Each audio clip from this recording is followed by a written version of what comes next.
C'est l'été, les shorts se raccourcissent, les épaules se dévoilent et au moment d'envoyer un petit message à votre crush, vous avez envie d'en montrer encore plus.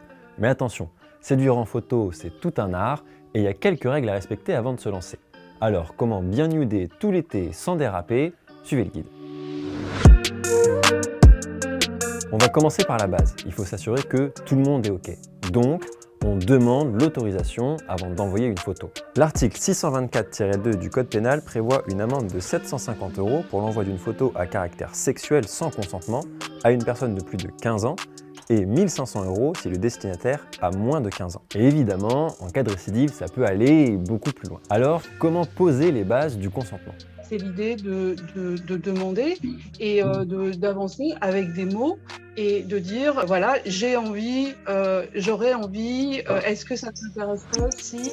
Ça, pour le coup, le consentement, ça peut aussi se tâtonner, et ça, c'est vrai aussi dans la présence physique, quoi. Il n'y a pas que formuler les choses hyper formellement et dire c'est oui ou c'est non. Il y a aussi dû voir ce qui plaît pas, tâtonner un petit peu comme ça et y aller progressivement. L'idéal, c'est donc de sexter avant de nuder, histoire d'épicer la conversation avec quelques photos. Et si on pose bien la question, aucun risque de casser l'ambiance.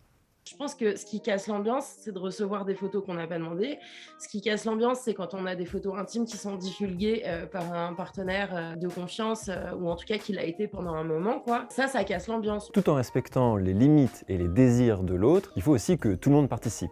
Je t'envoie une photo de moi, tu m'envoies une photo de toi. Une personne qui en demande de nudes en permanence, mais qui elle-même refuse de se dévoiler, c'est comme dans la vie en fait, il n'y a pas de réciprocité, donc ça pose un problème. Et si vous aimez continuer ce petit jeu une fois que vous êtes en couple, pensez à instaurer un safe word ou un emoji pour dire quand c'est le moment et quand c'est plus le moment. Par exemple, si vous entrez en réunion avec votre chef au boulot. Quand on est engagé dans une relation avec quelqu'un avec qui on sait qu'on aime bien cette activité de s'envoyer des nudes, etc., on n'est peut-être pas obligé à chaque fois de demander est-ce qu'on peut nuder, mais peut-être plutôt est-ce que c'est le bon moment, est-ce que tu es d'humeur pour ça, en fait de la même manière qu'on le ferait pour engager une autre type d'activité à caractère sexuel en fait. Une fois que tout le monde est OK, par quoi on commence? Ce qui va jouer, je pense, sur l'excitation, ça peut être le côté progressif, dévoilement, de montrer d'abord des parties qui peuvent sembler plus anodines, comme j'en sais rien, une clavicule ou un bout de torse, ou je pense qu'il faut aller chercher de l'originalité et surtout, il faut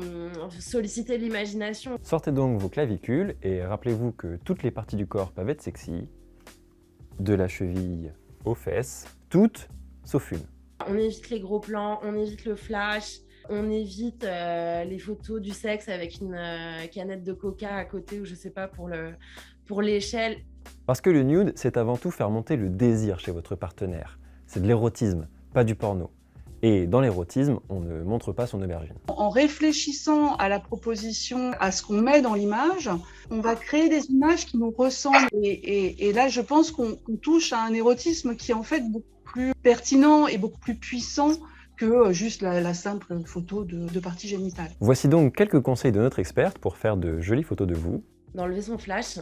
Vraiment, ça paraît basique, mais il faut le faire. De soigner son éclairage avec une jolie lumière tamisée, avec une lumière de couleur ou un truc comme ça. On peut par exemple mettre des feuilles ou un tissu devant sa lumière pour créer une petite ambiance tamisée ou jouer avec les reflets d'un miroir. Et pensez aussi à vous équiper d'un pied pour quitter le mode selfie au plus vite. Enfin, et parce que le consentement n'épargne pas d'une petite revanche ou d'un piratage qui n'est pas voulu par l'autre, pensez à prendre quelques précautions. Par exemple, ne pas montrer votre visage d'abord. Ne pas avoir des marques de peau, par exemple. Si j'ai une tache de vin à un endroit et que je suis reconnaissable via cette tache de vin, je vais éviter de la montrer sur un nude. Et de la même manière, je vais éviter les tatouages qui sont reconnaissables, je vais éviter les piercings qui sont reconnaissables.